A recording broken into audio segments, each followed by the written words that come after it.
Some school districts are wondering if they can afford to keep their teachers. State legislators ended the fourth special session this week without passing any new funding or pay raises.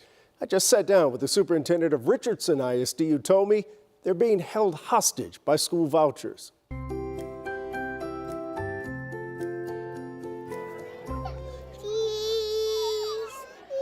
Look past the innocent giggles, silly faces, and smiles. Yeah.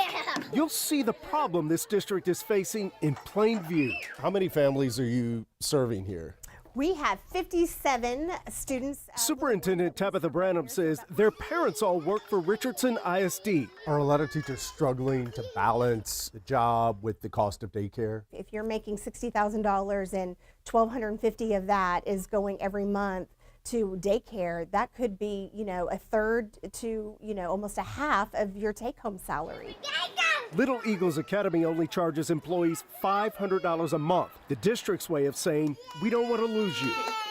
They're opening a second daycare next month, and Branum says all 67 slots are filled. And then we still have 159 on the waiting list, so the demand is real. She and other educators were hoping Austin would provide relief. Not one additional dollar has been poured into public education since 2019.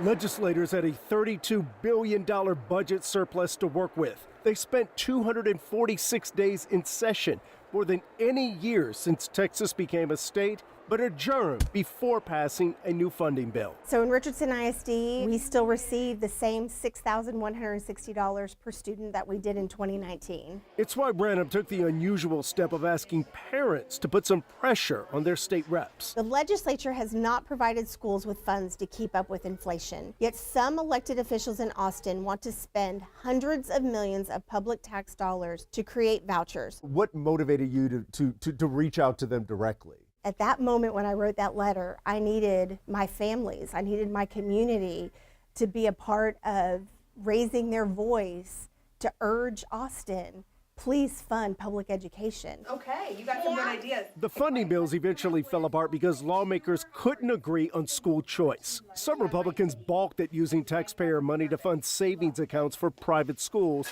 and the governor promised to veto any bill that didn't include it. We feel like we're being held hostage. And Branum is pleading with state officials to set them free. So fund public education, and then have a separate conversation about educational savings accounts. And just trying to tie those together, again, makes us feel like they are holding us hostage. The governor has already moved into phase 2, backing primary challengers to Republicans who oppose vouchers, like Representative Hugh Shine. But that leaves school funding in limbo. If Governor Abbott says, I'm not going to sign any school funding bill unless it includes vouchers, where does that leave you? I wish I knew the answer to that, and I think a lot of our representatives wish they knew the answer to that as well. Branum hopes Christmas provides a moment to reset and cooler heads prevail in the new year. Do I think that this issue is going away? No. I think it's one we are going to face moving forward until there is some kind of resolution.